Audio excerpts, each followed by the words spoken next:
Number 11 है 3 dimensional geometry. उससे पहले हम लोगों को बहुत ही क्लियर होना चाहिए वेक्टर अलजेब्रा। ठीक है, अगर वेक्टर अलजेब्रा आपको क्लियर है तो 3 डायमेंशनल ज्योमेट्री बहुत ही आसान चैप्टर है। ठीक है, इसको 3 डायमेंशनल ज्योमेट्री के अंदर जो सबसे पहला टॉपिक हम लोगों को करना है वो है डायरेक्शन कोसाइन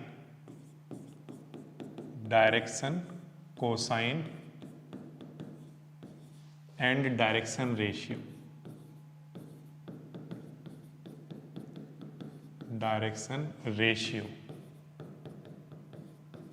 ठीक है, ये हमारा सबसे पहला टॉपिक है इस चैप्टर के अंदर। ओके, 1 बाय 1 समझाता हूं।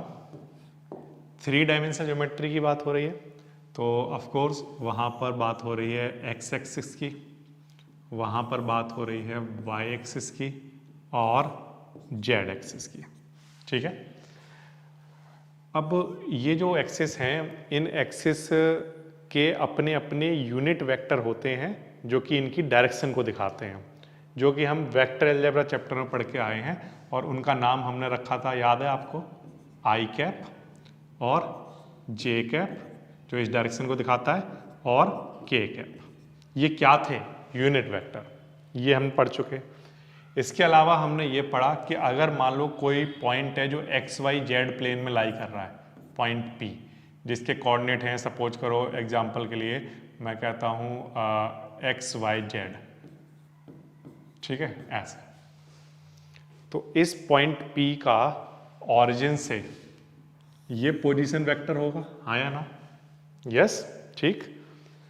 तो इस पॉइंट पी को अगर मुझे लिखना हो, मतलब या मैं कहूँ मुझे ओपी वेक्टर अगर लिखना हो तो मैं उस ओपी वेक्टर को कैसे लिख सकता हूँ बताइए? तो आंसर हम पढ़कर आए हैं x i cap plus Y j cap plus Z k cap. इतनी बात आपको आती है समझ में? ठीक है, ओपी पोजीशन वेक्टर को हम ऐसे लिख सकते हैं। ये सारी बातें हम वेक्टर अलजेब्रा चैप्टर में पढ़ चुके हैं। अब अगर मुझे ओपी वेक्टर का, ये जो ओपी वेक्टर है, इस ओपी वेक्टर का अगर मुझे यूनिट वेक्टर लिखना हो, या मैं आपसे ये पूछूं कि इस ओपी वेक्टर की डायरेक्शन बताओ किधर है, तो आप कैसे बताओगे? तो आंसर है कि ओपी वेक्टर का जो यूनिट वेक्टर होगा वो ओपी वेक्टर अपॉन में ओपी वेक्टर के मैग्नीट्यूड के इक्वल होगा, हाँ या ना? यस। अब मैं आपसे ये कहता हूं कि ओपी वेक्टर यहां पर क्या है, तो आपका आंसर आएगा x i cap y j cap and z k cap. और अपॉन में ओपी वेक्टर का अगर हमें मैग्नीट्यूड निकालना हो तो वो इक्वल होगा किसके? Under root x square plus y square plus z square के। यहां से डायरेक्शन निकल कर आ जाएगी। इस ओपी वेक्टर को मैं थोड़ी देर के लिए आर वेक्टर नाम दे रहा हूं। ठीक है, अगर ये ओपी वेक्टर को मैंने आर वेक्टर नाम दिया है, मतलब अगर ये आर वेक्टर है कोई, तो फिर ये जो ओपी वेक्टर का ये यूनिट वेक्टर है दरअसल किसको दिखाता होगा? आर कैप को, है ना? ये समझ आ गया आपको? अब बच्चों, अब आपको यहां से सारी बात समझ में आ जाएगी। वो क्या कि इस आर कैप को हम ऐसे भी लिख सकते हैं। कैसे? एक्स अपॉन अंडर रूट में x square plus y square plus z square. ठीक है, और साथ में क्या चल रहा होगा? I cap. ठीक, plus y upon under root में x square plus y square plus z square. साथ में क्या चल रहा होगा? J cap plus z upon under root में x square plus y square plus z square, और साथ में क्या चल रहा होगा? के कैप। मैंने कुछ भी नहीं किया है, बस ये जो मैग्नीट्यूड था, है ना, इसको x इसके नीचे अलग, इसके नीचे अलग, इसके नीचे अलग, मतलब डिनोमिनेटर को मैंने सेपरेट करके लिख दिया है। ठीक है, अब बच्चों ये जो क्वांटिटी आपकी आई कैप के साथ यहां लिखी हुई है ना, ये जो क्वांटिटी लिखी हुई है, मैं ये कह रहा हूं कि ये जो क्वांटिटी लिखी हुई है ये डायरेक्शन कोसाइन है। ये क्या है? डायरेक्शन कोसाइन है। और इस क्वांटिटी को हम L से डिनोट करेंगे। L ये किसके इक्वल हुआ? x अपॉन अंडर रूट में x square plus y square plus z square. इस चीज का मैंने क्या नाम दिया, एल, और एल मैंने आपसे क्या कहा, क्या है, डायरेक्शन कोसाइन। अब हम कैसे मान लें कि ये डायरेक्शन कोसाइन है, आपने इसका नाम डायरेक्शन कोसाइन ही क्यों रखा, उसका मैं आपको आंसर देता हूं। देखिए ध्यान दीजिए, ये कोई एक वेक्टर है ओपी वेक्टर, इस ओपी वेक्टर से मैंने यहां एक परपेंडिकुलर ड्रॉ किया, ठीक है, और इस परपेंडिकुलर यहां पर पॉइंट का नाम मान लो मैंने एम रख दिया, ठीक है, उसमें तो कोई प्रॉब्लम नहीं। अब ये जो डिस्टेंस है यहां से लेकर यहां तक की जो डिस्टेंस है, इसे एक्स से डिनोट किया जा रहा है, ये एक्स ही तो होगी यहां से लेकर यहां तक। क्यों?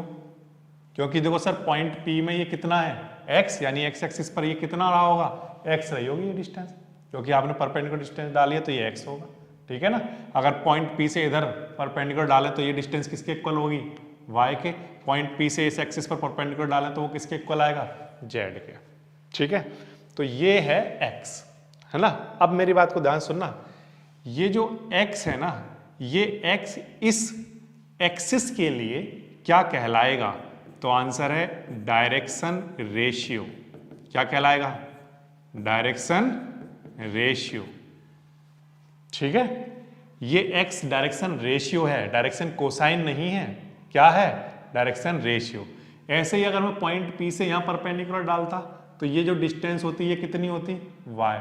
एग्जाम्पल के लिए मान लो ये कोई पॉइंट है 2, 3, 5 पॉइंट P, तो ये 2 क्या दिखाता है, ये 2 दिखाता है कि x एक्सिस पर ये डिस्टेंस कितनी है 2, और y पर 3 और z पर 5, ठीक है। ऐसे अगर ये वाला पॉइंट 2, 3, 5 ना होकर क्या है x, y, z, तो ये क्या दिखाता है कि ये x है, और अगर मैं यहां से परपेंडिकुलर ड्रॉ करूं तो ये क्या आ जाएगा, y, और सिमिलरली यहां पर जो रहा होगा वो क्या, z।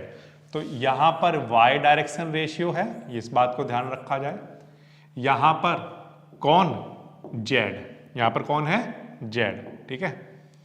यहां पर लिख देते हैं z और ये y, ये डायरेक्शन रेशियो है, और z भी यहां पर क्या है, डायरेक्शन रेशियो, ठीक है, इसमें तो कोई प्रॉब्लम नहीं। अब बच्चों सिर्फ आप एक ट्राइंगल को ध्यान से देखना, OPM, ये ट्राइंगल दिख रहा है आपको, इस ट्राइंगल OPM में मान लीजिए x एक्सिस के साथ हमारा जो पोजीशन वेक्टर है वो मान लीजिए अल्फा एंगल बना रहा है, कितना, अल्फा। अब मैंने आपको बोला कि इस ट्राइंगल के अंदर cos अल्फा निकाल कर दिखाओ, क्या निकाल कर दिखाओ, cos अल्फा, ठीक है। तो आपने निकाल कर दिखाया कि ट्राइंगल की बातें हो रही हैं किसकी, OPM की, ट्राइंगल OPM की बातें हो रही हैं, और इसमें cos अल्फा निकालना है। तो cos अल्फा किसके इक्वल होगा, बेस अपॉन हाइपोटेनस, ठीक। तो बेस बताइए क्या है, x, और हाइपोटेनस क्या है, तो मैग्नीट्यूड ही तो लिखोगे, वेक्टर नहीं लिखोगे, क्या लिखोगे, मैग्नीट्यूड, क्योंकि आप एंगल निकाल रहे हो ना, तो कोसाइन निकाल रहे हो तो इसका क्या लिख रहे होगे, बोलो, मैग्नीट्यूड। और r का मैग्नीट्यूड, ये जो r वेक्टर है, अगर मुझे इस r वेक्टर का मैग्नीट्यूड लिखना होता तो ये किसके इक्वल होता, बोलो, under root x square plus y square plus z square के इक्वल होता। तो x अपॉन क्या आ जाएगा, under root x square plus y square plus z square. तो इस ट्राइंगल में मैंने आपको बोला कि cos अल्फा निकालो, तो आपने कहा बेस अपॉन हाइपोटेनस, ये बेस है और ये हाइपोटेनस ये है, ठीक। ये जो क्वांटिटी है ये किसके इक्वल है, cos अल्फा के, ठीक है, कोसाइन ऑफ दिस एंगल। और यही क्वांटिटी अगर आप ध्यान से देखो तो ये बोर्ड पर यहां लिखी हुई है, हाँ या ना। इसीलिए मैंने कहा कि ये जो क्वांटिटी निकल कर आई है ना, ये दरअसल कोसाइन है, ये क्या है, कोसाइन। बट ये डायरेक्शन कोसाइन क्यों कहा सर आपने, क्योंकि ये एंगल बता रहा है कि जो हमारा पॉइंट P है वो x एक्सिस के साथ किसने एंगल पर है, तो ये पॉइंट P की डायरेक्शन भी बता रहा है। तो इसीलिए हमने इसका क्या नाम दे दिया, इतनी क्वांटिटी का डायरेक्शन कोसाइन। इसी तरह से बच्चों जो ये क्वांटिटी लिखी हुई है ये क्या होती होगी, डायरेक्शन कोसाइन। किस डायरेक्शन को बताता होगा, ये y एक्सिस से पॉइंट P की डायरेक्शन को बताता होगा। समझ आ रही है बात आपको, ठीक है।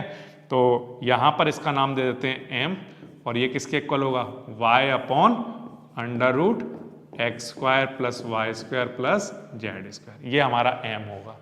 और तीसरा z की सिमिलरली लिख रहा हूं फिर n, इसका नाम मैंने n दे दिया, z upon x square plus y square plus z square का under root. So these are the 3 direction cosine. ठीक, अब लेकिन सर आपने अभी अभी तो ये कहा था कि ये जो क्वांटिटी है ये किसके इक्वल है, कॉस अल्फा के। तो इसका मतलब आप ये कह रहे हो कि ये जो एल है ये किसके इक्वल है, कॉस अल्फा के। इसी तरह से ये जो एम है ये भी किसी एंगल के इक्वल होगा, कोसाइन एंगल के। तो मैंने माना कि ये जो वाई एक्सिस है, इस वाई एक्सिस का इस ओपी पोजीशन वेक्टर के साथ एंगल बन रहा है कितना, बीटा। कितना मान रहा हूं मैं, बीटा। और इस ओपी पोजीशन वेक्टर के साथ इसका एंगल ओजेड वाली एक्सिस का, जेड वाली एक्सिस का एंगल बन रहा है मान लीजिए कितना, गामा। तो अगर ये एल, ये क्वांटिटी अगर कोसाइन अल्फा को दिखाती है तो ये क्वांटिटी किसको दिखाती होगी, बोलो, हाँ, कॉस बीटा को। और सिमिलरली ये क्वांटिटी किसको दिखाती होगी, बोलो, कॉस गामा को। So these are the formulas for direction cosine. या तो आपको अगर वेक्टर दे रखा हो तो आप ऐसे निकालोगे, ये 3 फॉर्मूले मैंने आपको लिख दिए हैं, तीनों डायरेक्शन कोसाइन निकालने के। अगर वेक्टर दे रखा हो तो ऐसे निकलेगा, ठीक है, डायरेक्शन कोसाइन। और अगर सर मान लो वेक्टर ना दे दे, वो किसी क्वेश्चन में सीधे सीधे एंगल बता दे एक्सिस के साथ, है ना, कितने कितने एंगल बन रहे हैं, तब उस केस में डायरेक्शन कोसाइन निकालने का ये फॉर्मूला होता है। एल इक्वल होता है उस केस में कॉस अल्फा, कॉस बीटा या कॉस गामा। समझ आ गई बात। इस बात को बहुत ही क्लियरली एक्सप्लेन करने के लिए मैं आपको 2 क्वेश्चन दिखा रहा हूं अभी, तो आपको बात सारी बिल्कुल क्लियर हो जाएगी। उसके लिए मैं एक्सरसाइज 11.1 का क्वेश्चन नंबर 1 बता रहा हूं आपको। क्वेश्चन नंबर 1 अपनी बुक में आप क्वेश्चन नंबर 1 को जब पढ़ोगे तो आपको वहां पर क्या लिखा हुआ दिखाई देगा, if a line makes angle 90 degree, 135 degree and 45 degree with x, y and z axis. तो ये क्या दिए हुए हमें, जो ओपी लाइन है वो एक्स एक्सिस के साथ कितना एंगल बना रही है, 90। तो यानी कि ये क्या है, अल्फा। और वाई एक्सिस के साथ 135, ये यानी कि क्या है, ये beta. And similarly Z axis के साथ जो एंगल है वो गामा। ये और पूछा हुआ है फाइंड इट्स डायरेक्शन कोसाइन। ठीक है, तो ये हमने यहाँ पर पहले ही क्लियरली मेंशन कर दिया था इस फिगर के अंदर कि एक्स एक्सिस के साथ जो एंगल बनता है उसे अल्फा, और वाई के साथ जो बनता है इस ओपी लाइन का वो बीटा, और इस ओपी लाइन का जो जेड एक्सिस के साथ एंगल बनता है वो गामा होता है। और अगर हमें अल्फा, बीटा, गामा पता है तो जो इनके डायरेक्शन कोसाइन होंगे वो l equal to cos alpha, m equal to cos beta और n equal to cos gamma से निकाले जाएंगे।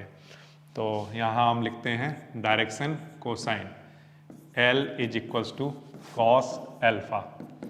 कॉस ऐसे ही ठीक है, अल्फा कितना है 90, तो आंसर कितना आ जाएगा, कॉस 90 की वैल्यू 0। इसके बाद हमें एम निकाल कर देना है जो कि है कॉस बीटा। बीटा कितना है 135 degree, cos 135 degree. Cos 135 degree की वैल्यू कितनी होती होगी, बोलिए 1/√2, बट कैसा, माइनस का। ठीक है, अच्छा, इसके बाद बच्चों नेक्स्ट एन क्या होगा, कॉस गामा। और कॉस गामा की वैल्यू कितनी 45 है, तो कॉस 45 कितना, प्लस का 1/√2। ठीक है, ये समझ आया।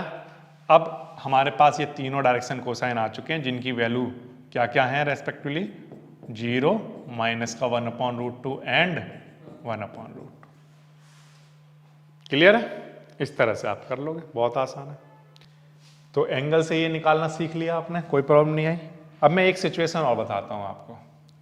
ये मैंने आपको डायरेक्शन कोसाइन के ये 3 फॉर्मूले लिख कर दिए हैं बच्चों। अगर मैं इन तीनों को इक्वेशन की तरह मान लूं, जैसे मान लो ये फर्स्ट इक्वेशन है और ये सेकंड है और ये मान लो क्या है, थर्ड इक्वेशन। ठीक है, और मैं इनको स्क्वायर करके ऐड कराऊं, स्क्वायर करके ऐड कराऊं, तब देखो क्या होगा। तो स्क्वायर करा रहा हूं, इधर क्या आएगा, एल स्क्वायर और एक्स स्क्वायर, और अपॉन में क्या बचेगा, बोलो, x square plus y square plus z square. इधर स्क्वायरिंग करा दी बोथ साइड, ऐसे इधर भी स्क्वायर करा रहा हूं, m square equals to y square upon x square plus y square plus z square. And similarly यहाँ पर n square equals to z square x square plus y square plus z square. ठीक है बच्चों, क्या किया हमने, square करा दिया बोथ साइड। अब इनको ऐड करा रहा हूं, तो जब मैं ऐड कराऊंगा तो देखना क्या होगा, l square plus m square plus n square, ये तीनों ऐड हो गए इक्वल्स टू। अब जब इनको ऐड कराओगे तो एलसीएम क्या आ रहा होगा बोलो, x square plus y square plus z square, और ऊपर x square plus y square plus z square, ये आ रहा होगा। ठीक है, यहां से अगर आप देखो तो इससे ये क्वांटिटी कैंसिल हो गई, तो क्या बच जाएगा, l square plus m square plus n square equals to 1। इसका मतलब ये हो गया कि जो डायरेक्शन कोसाइन होते हैं एल एम एन, इनके स्क्वायर का सम ऑलवेज किसके इक्वल हुआ करता है, 1 के। ठीक है, ये वाला रिलेशन भी आपको याद रखना है। ओके, इसी रिलेशन पर बेस्ड आपके पास एक क्वेश्चन है, इसी एक्सरसाइज के अंदर क्वेश्चन नंबर 2, वो मैं आपको दिखाता हूं। देखो क्वेश्चन नंबर 2 में उसने क्या बोला हुआ है, find the direction cosine of a line which makes equal angle with the coordinate axis. इस बात का क्या मतलब है, जैसे मान लो बच्चों ये एक्स एक्सिस है, ये वाई एक्सिस है, ये जेड एक्सिस है, और ये कोई एक लाइन है OP। अब x के साथ यहां पर एंगल कितना बनता है, अल्फा, ठीक है, और यहां पर एंगल कितना बनता है, बीटा। लेकिन उसने कहा कि जितने भी एंगल यहां बन रहे हैं अल्फा बीटा गामा, ये सब आपस में कैसे हैं, इक्वल। तो मान लो ये, अगर मान लो इसको मैंने अल्फा कहा तो ये भी किसके इक्वल हो गया, अल्फा, और ये भी किसके इक्वल हो गया, अल्फा। क्वेश्चन में दरअसल उसने ये बोला हुआ है कि अल्फा बीटा और गामा ये तीनों आपस में कैसे हैं, इक्वल। ठीक है, तो अब वो कह रहा है कि एंगल फाइंड आउट करके बताओ कितना रहा होगा। एंगल फाइंड करना है या direction cosine, find the direction cosine. Okay, find the direction cosine. तो डायरेक्शन कोसाइन फाइंड करना बहुत आसान है। कैसे, देखो हम जानते हैं कि l square plus m square plus n square किसके इक्वल हुआ करता है, 1 के। बट एल इक्वल्स टू तो हम पढ़कर आए हैं कहीं पर, किसके इक्वल होता है, कॉस अल्फा के। इसका क्या चल रहा है, स्क्वायर। सिमिलरली एम क्या होता है, कॉस बीटा, इसका स्क्वायर चल रहा है, और कॉस गामा, इसका भी स्क्वायर चल रहा है। ठीक है, बट आपने तो कहा था कि क्वेश्चन में अल्फा बीटा गामा तीनों आपस में इक्वल हैं, तो यहां से कॉस स्क्वायर अल्फा ऐसे ही ठीक है, बीटा की जगह भी क्या लिख दिया, अल्फा, और गामा को भी क्या लिखा जा सकता है, अल्फा। ये कितने कॉस स्क्वायर अल्फा हो गए, तो आंसर है ये बन गए 3 कॉस स्क्वायर अल्फा, और ये 3 कहां आ गया, डिवाइड में। ठीक है, डिवाइड में आ गया। अच्छा, यहां से स्क्वायर डिवाइड में जब आ जाएगा तो जब स्क्वायर हटाओगे तो क्या आ जाएगा, अंडर रूट। तो कॉस अल्फा किसके इक्वल आया, 1/√3 के। कॉस अल्फा निकल गया, मतलब कि क्या निकल गया, एल निकल कर आ गया। ये बात आई समझना है। अच्छा, अब हमें क्या निकालना है, कॉस अल्फा जो है वो बीटा के इक्वल है, अल्फा जो है वो बीटा के इक्वल है। तो अगर कॉस अल्फा 1/√3 है तो 1, और कॉस बीटा भी कितना होता होगा, अल्फा की जगह बीटा रख दो। अब कॉस बीटा भी 1/√3 है, मतलब ये क्या निकल कर आ गया हमारे पास, m। ठीक है, सिमिलरली n किसके इक्वल होगा बोलो, कॉस गामा के, और वो भी किसके इक्वल होगा, 1/√3 के। इस अल्फा की जगह हम बीटा भी रख सकते हैं, गामा भी रख सकते हैं। इस तरह से ये 3 डायरेक्शन कोसाइन निकल कर आ जाएंगे। तो एक बार फिर से हमने किया क्या, उसने कहा कि ये अल्फा बीटा गामा जो एंगल है तीनों इक्वल हैं, और हम ये रिलेशन अभी अभी ड्राइव कर चुके थे। इस रिलेशन में l cos alpha, m cos beta और एन कॉस गामा के इक्वल हुआ करता है। ये हमने वैल्यू पुट की, अल्फा बीटा गामा क्योंकि इक्वल हैं तो cos alpha cos beta cos gamma, इनमें किसी को भी कुछ भी लिखा जा सकता है। मतलब कॉस अल्फा कॉस बीटा की जगह क्या, कॉस अल्फा, बीटा की जगह भी अल्फा और गामा की जगह भी अल्फा। यहाँ से सॉल्व करके कॉस अल्फा की वैल्यू आ गई, जितना कॉस अल्फा होगा उतना ही कॉस बीटा, उतना ही कॉस गामा। तो ये तीनों डायरेक्शन कोसाइन निकल कर आ जाएंगे। ठीक है, तो आपने 2 तरह के क्वेश्चन कर लिए। एक तो ये कि जिसमें एंगल गिवन हो, तो फॉर्मूले में सीधा एंगल की वैल्यू पुट करो और आंसर निकल जाएगा डायरेक्शन कोसाइन का। दूसरा ये कि हमें जैसे कोई एंगल के बारे में ही कुछ कंडीशन गिवन थी, एंगल डायरेक्टली नहीं गिवन थे, तो हमने इस सिचुएशन को यूज कर लिया है ना। फिर इसके बाद अब जो लास्ट टाइप के क्वेश्चन है, अब सारे क्वेश्चन बिल्कुल एक जैसे आएंगे। लास्ट टाइप का क्वेश्चन क्या है, उसका कॉन्सेप्ट समझ लो पहले, बाकी ये क्वेश्चन आराम से कर लोगे। अगर मैं आपको बच्चों बोर्ड पर कोई एक वेक्टर लिख कर दूं, जैसे मान लो ओपी वेक्टर, ठीक है, ओपी वेक्टर, बल्कि मैंने ये आपको यहां पर बताया तो मैं इसी में एक बार दोबारा से रिपीट भी कर देता हूं, यही चीज यहीं पर दोबारा रिवाइज करा देता हूं। अगर आपके पास कोई एक वेक्टर है ओपी वेक्टर, ठीक है, तो इस ओपी वेक्टर का यूनिट वेक्टर क्या होगा, वेक्टर अपॉन वेक्टर का मैग्नीट्यूड।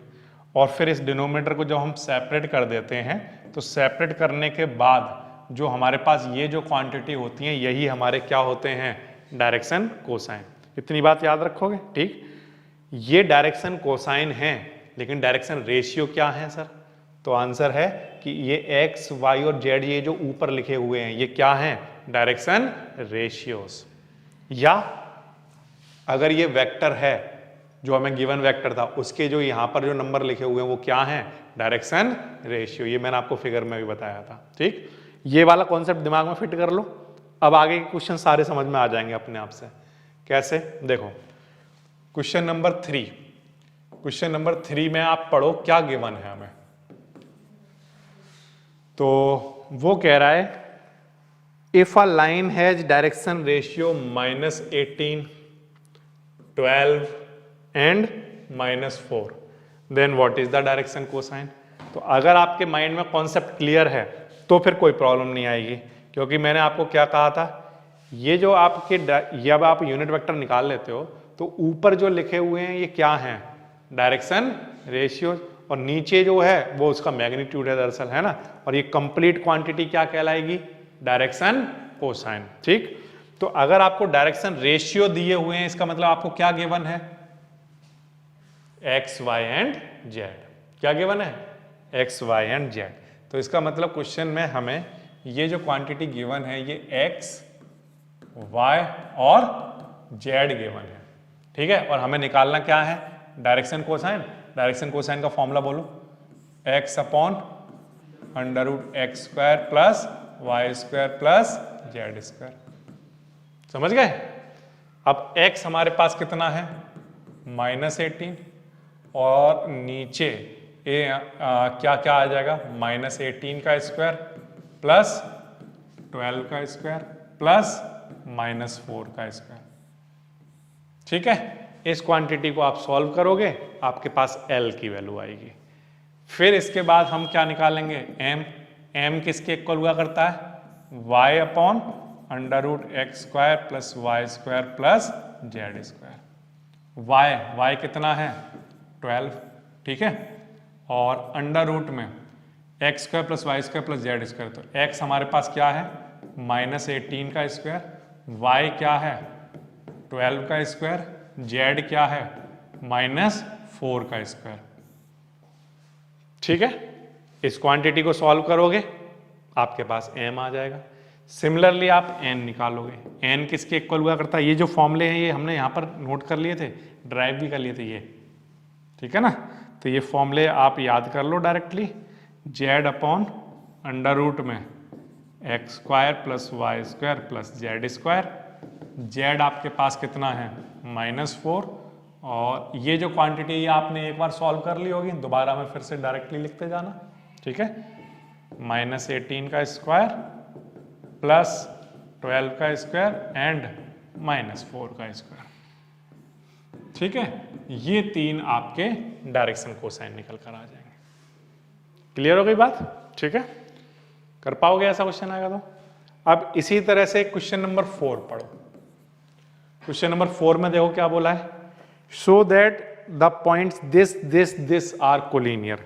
3 पॉइंट है बच्चों, 2, 3, 4, ये कोई एक पॉइंट है, और -1, -2 एंड 1 ये भी कोई एक पॉइंट है, और 5, 8 और 7 ये भी कोई एक पॉइंट है।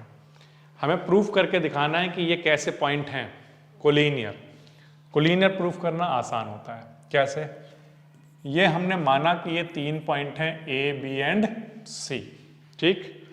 अब मैं क्या कर रहा हूं बच्चों, पहले A B vector find out कर रहा हूं। ए बी वेक्टर हम लोग पढ़ कर आए हैं, वो कैसे निकाला जाएगा बताओ। वेक्टर अलजेब्रा पढ़ना होना जरूरी है, ठीक है, बी माइनस ए करके। तो डायरेक्टली अगर आप निकालना चाहो तो डायरेक्टली, क्योंकि आप वेक्टर अलजेब्रा पढ़ चुके हो तो आपको समझ में आ जाएंगी चीजें। बी माइनस ए कराओगे तो -1 -2 -3 आई कैप, ठीक है, फिर -2 -3 कितना -5 जे कैप, और 1 -4 -3 कितना के कैप। ये बच्चों हमारे पास क्या निकल कर आ गया, ए बी वेक्टर। इतनी बात आ गई समझ में। अच्छा, अब मैं बच्चों बी सी वेक्टर निकाल रहा हूं। बी सी वेक्टर आप लोग जानते हो किसके इक्वल होगा, सी माइनस बी, मतलब जो सी का पोजीशन वेक्टर होगा और जो बी का पोजीशन वेक्टर होगा, ठीक है। अब सी माइनस बी कराओगे तो 5 -1 कितना 6 आई कैप, और 8 -2 कितना 10 जे कैप, 7 -1 कितना 6 के कैप। ये आ जाएगा, इसमें कोई प्रॉब्लम नहीं। अब अगर आप ध्यान से देखो तो हम एक काम कर सकते हैं इसमें, क्या कर सकते हैं कि ये जो बी सी वेक्टर है ना, इसका और ए बी का एक रिलेशन एस्टेब्लिश किया जा सकता है। कैसे किया जा सकता है वो दिखाता हूँ आपको। इसमें से मैं कॉमन लूँ, कितना कॉमन ले लूँ, माइनस का क्या 2 कॉमन ले लेता हूँ। क्या कॉमन ले लूँ इसमें से, -2। अगर मैं -2 कॉमन लेता हूँ तो देखना यहाँ पर क्या बचेगा बोलो, माइनस का 3 आई कैप, यहाँ पर माइनस का 5 जे कैप, और माइनस का 3 के कैप। आया ना। अगर -2 का मल्टीप्लाई कराएं तो ये आ जाएगा, -2 का मल्टीप्लाई कराएं ये आ जाएगा, -2 का मल्टीप्लाई कराएं ये आ जाएगा। तो यानी कि इसमें से -2 कॉमन लिया जा सकता है। ये सब किसके इक्वल चल रहा है, बी सी वेक्टर के, ठीक है। और -2 इंटू दिस क्वांटिटी, ये जो क्वांटिटी है ये हम पहले ही कह चुके हैं, ये किसके इक्वल है, ए बी वेक्टर के।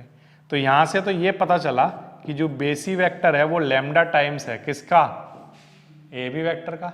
और जब भी कोई वेक्टर किसी दूसरे वेक्टर के साथ लैम्डा टाइम्स होता है, चाहे वो लैम्डा की वैल्यू पॉजिटिव हो या नेगेटिव, उससे मतलब नहीं है, बट उनका आपस में कोई ना कोई रिलेशन होना चाहिए, ठीक है।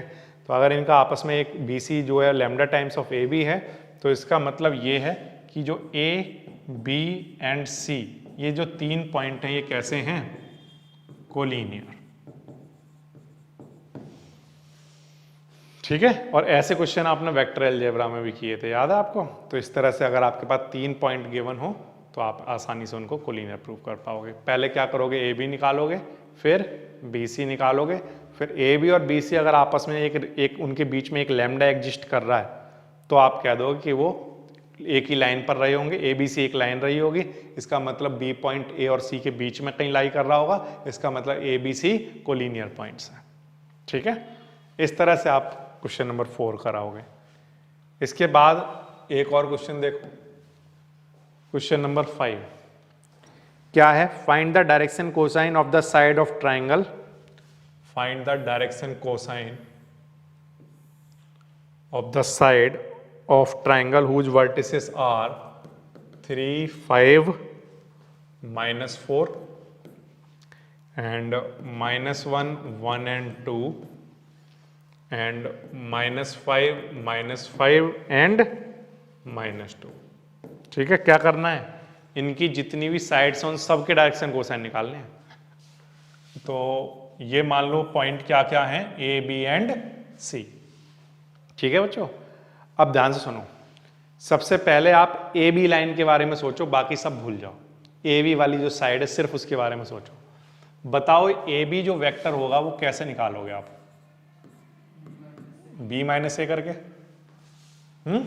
तो -1 -3 कितना आएगा, -4 आई कैप, और 1 -5 कितना -4 जे कैप, और 2 -4 कितना 6 के कैप। ये क्या निकल कर आया, ए बी वेक्टर, ठीक।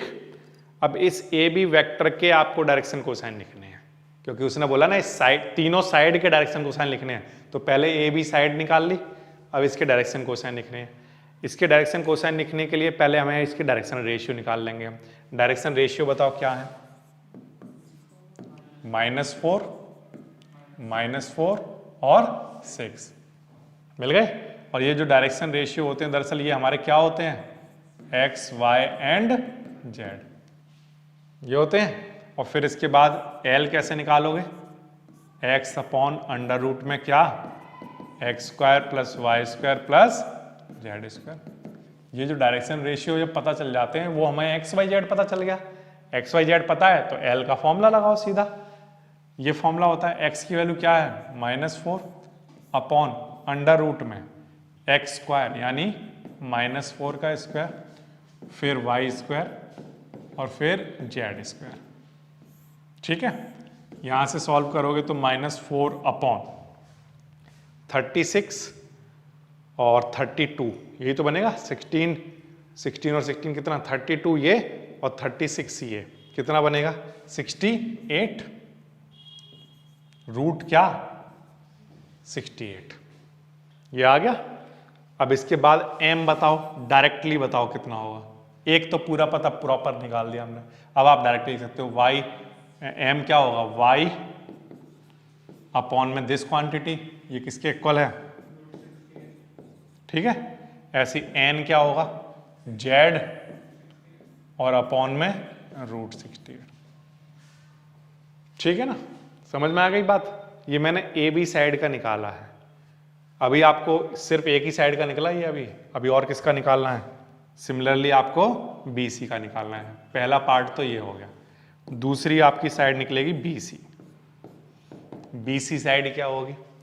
तो आंसर है c - b करके निकाली जाएगी। तो -5 माइनस का 1 कितना? -4i cap. -5 - 1 कितना? -6j cap. -2 माइनस का 4k कैप। ठीक है, अब बताओ इसके डायरेक्शन रेशियो क्या आए? तो आंसर है -4 -6 और -4। अब आपको आगे पता है क्या करना है। अब आपको L निकाल लेना है जो कि किसके इक्वल होगा? -4 अपॉन अंडर रूट में कितना बनेगा? √68 ही बनने वाला है।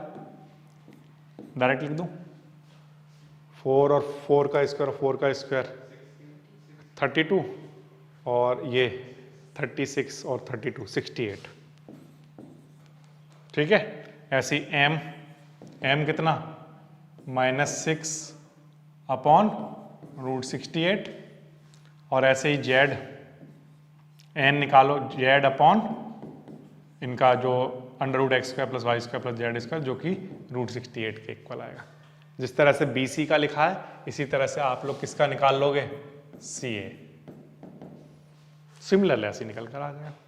ठीक है, इस तरह से आप किसी भी वेक्टर, जब आपको पता होता है तो वेक्टर के जो ये कोफिशिएंट होते हैं i j k, ये तो आपके डायरेक्शन कोसाइन होते हैं, सॉरी डायरेक्शन रेशियो होते हैं। और फिर डायरेक्शन कोसाइन निकालने के लिए क्या करो?